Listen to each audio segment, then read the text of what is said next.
All right, what we are going to do today, we're going to prepare some pork chops and gravy, homemade gravy, and some mashed potatoes, and I'm gonna whip up some beans. And also, I'm fixing to get started here because it takes a little bit longer to do, but I'm gonna make some yeast rolls to go with that dish. So let's get started on the making of the yeast rolls. All right, let's throw this yeast bread together here. Got my fandangled KitchenAid here to help me. First off, I've got 3 3/4 cups of bread flour. No, not bread flour, just all-purpose flour, I'm sorry. 3 3/4 cups all-purpose flour. And also added about a teaspoon of salt. Water, a little milk warmed up with some butter in it. I'm gonna throw this into this flour here. Got 1 egg. There's my egg right there. Plop. This is some sugar. It's about 1/3 cup or so, and I did put a little bit of the sugar into the yeast to help the yeast get going. There's my yeast all nice and proofed up and bubbly. Don't know if y'all can see that or not. It's proofed up really good. Looks good. So 1/2 cup of water with the yeast. And again, that's just one of them packets you can get from the store. Fleischmann's, a little bit of salt, and a little bit of sugar in there. All right, let's get this going. Start mixing her up. Once it gets all mixed up, I'm gonna crank it up to the next level, number 2. And then at that point, it's gonna start forming a dough. So after it's formed a dough, I'll be right back. All right, so my dough's formed up now. It's looking pretty good. And always remember, whenever you're doing any kind of baking like this, that you can't go by the exact recipe, because a lot of times it depends on the humidity. Now this is looking pretty good. It did rain here today in Austin, and it's quite humid. That's a pretty nice looking little dough ball there. Now what I'm gonna do is let this rise. Then once it rises once, I'm going to form it into individual little balls, and then let them rise again. And at that point, they'll be ready to bake in the oven, make little rolls. All right, everybody. I've got the bread rising, the dough anyway. And this is my pork chops here. You notice I got bone-in pork chops. They've got the filet and the side strip here and over here. And they're pretty thick. They're 3/4 inch or probably an inch or so. They're nice and thick. Anyway, we'll wash these off, and at that point dry them, and then we'll get them going in the iron skillet. All right, everybody, I got my cast iron skillet warming up with some oil in it. Usually I'd use some lard, but I don't have that handy right now. So just regular canola oil is all I'm using. And over here I've got my my pork chops. Ain't them some buttes? Looking good, nice and thick. And I'm gonna keep this dish simple. You can put garlic and onion powder, whatever you want in there, but I'm just gonna keep it simple. I'm just putting a little bit of salt, fresh ground salt, fresh cracked black pepper.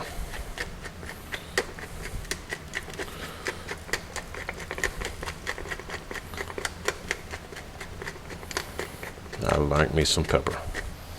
All right, looks like my oil is hot enough. Let's throw these nice looking chops in there.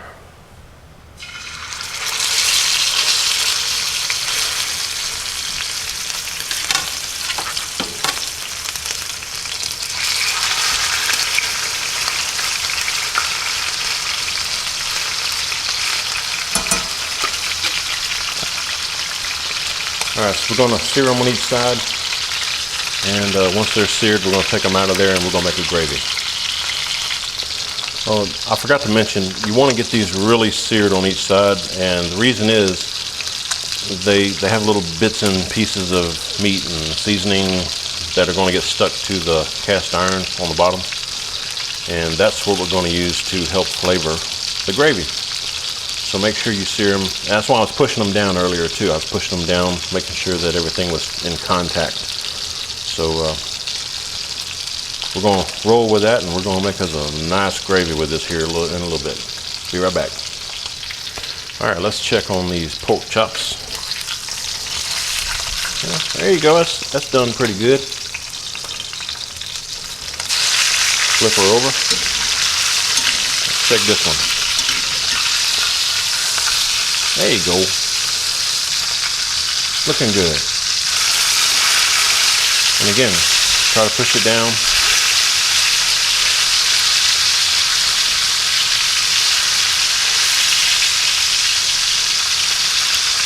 Let them go on this side for a little while. All right, I think these pork chops are seared enough.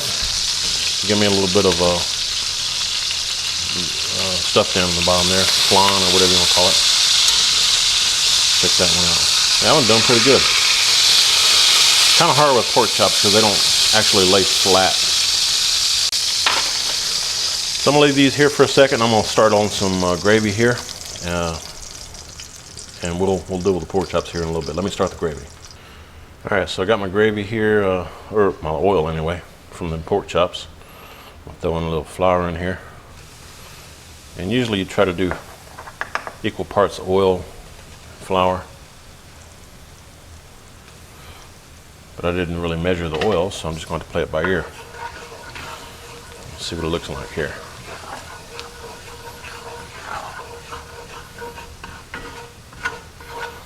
Looks like I need some more flour.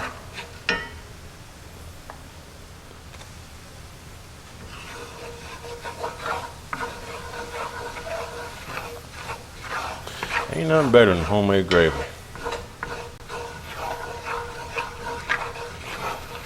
But what you want to do is cook the flour taste out of this. And you see I'm scraping the bottom here. I'm trying to get all of that little pieces and bits off the bottom of this pan here.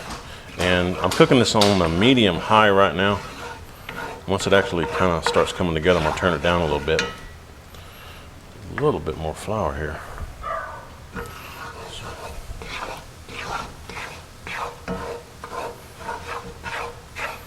There we go. And you can see all those pepper flakes and pieces of pork.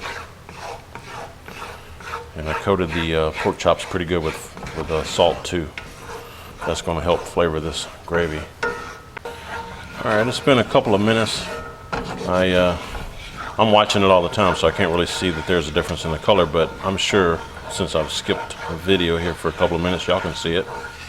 All right, it's been a couple of more minutes here, and it's coming along really good now. It's getting really dark now. I can tell the difference now. And I'm not going to make a gumbo, so I don't want it to get a whole lot darker, but we're getting there. All right, it's got a nice pecan color now. It's been like another minute or so since I last started this. I'm going to put some water in here.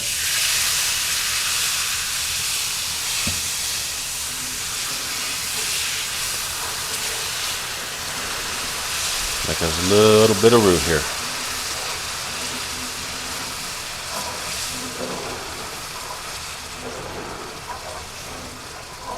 I'm sorry, not roux, gravy.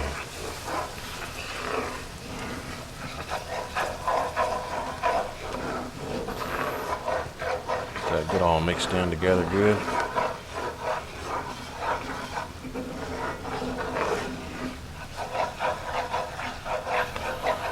Let it cook a little bit, then we'll add a little bit more liquid to it.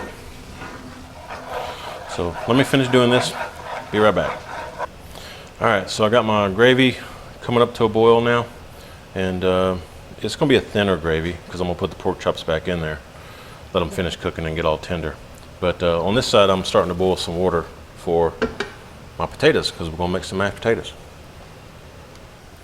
All right, I decided to add a little bit more flavor to these pork chops. I'm not sure how well it's going to work since they're bone in, but I'm going to try to get a little crosshash mark on them. Got this iron skillet really hot.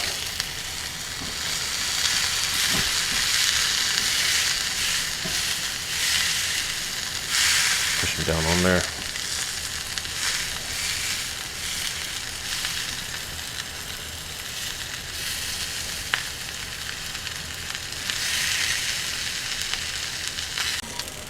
All right, I just flipped them over, and they do have some crosshatch marks on them. Not like on a grill, but I'm sure it's because of these T-bone here and T-bone here. It's kind of hard to do this, like I said, when you have a bone-in pork chop, but I'm sure it'll add a lot of flavor to it. All right, so I got these browned up pretty good, and I'm fixing to throw them back into the sauce over here, just so you can see. Yeah, looks pretty good now. Let's see what this one looks like. There you go. Looks pretty good. Going back over here. Just let them chill out there for a little while and finish cooking. All right, I just stuck my taters in the water there, and I'll make mashed potatoes with that. And over here, I'm just letting these slowly simmer. So, and they're gonna be tasting really good here before long.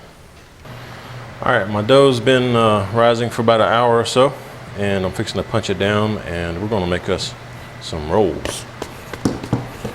And what I'm gonna do is roll these up into individual rolls, and let them rise one more time. And once I do that, we'll bake them.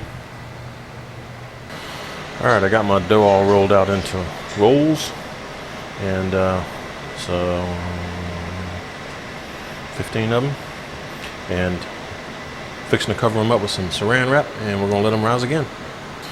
All right, I'm gonna make us some forward hook lima beans to go with these pork chops and mashed potatoes. Frozen fresh forward hook lima beans, and it's got some bacon. I'm gonna slice up the bacon kind of thin, you know, in little chunks, and saute it, and then we'll throw the beans in there.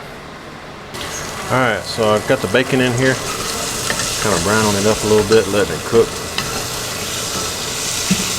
There you go. Kind of releasing all the fat out of it. Once it's browned up pretty good, I'm gonna throw the beans in there. All right, my bacon's looking really good. There you go. Got some nice bacon fat down in there. Now it's time to add my forward hook lima beans. There you go. Throw these around a little bit. Let them get happy with that bacon fat, all that bacon.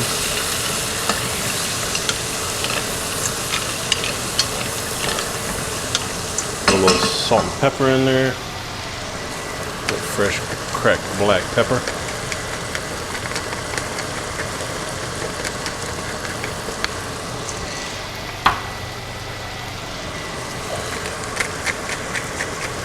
Fresh brown salt.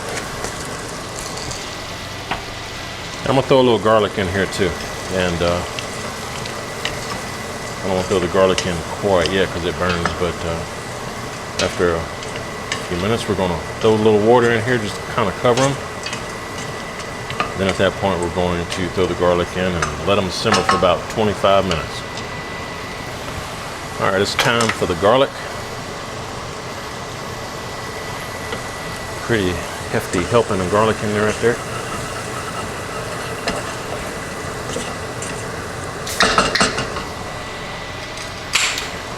And just cover them up, a little bit of water like that. Put the lid on them and don't touch them for 25 minutes. They should be fork tender. All right, my yeast rolls have risen, and I'm fixing to stick them in a 375 degree oven for about 15 minutes. I just want to show y'all, this is some mighty fine gravy right here. Mighty fine. That's what you're looking for. Homemade gravy. All right, my taters are done. They're ready to be mashed up. I'm gonna use one of these old-fashioned mashers. I've had it for quite a while. Do some butter in there. Salt and pepper is gonna be coming up here next after I mash them, and I'm gonna throw a little bit of milk in there, and they're gonna be some kind of yummy. All right, everybody, there are those yeast rolls that I promised. They're smelling really good. I hope they taste good. We shall see.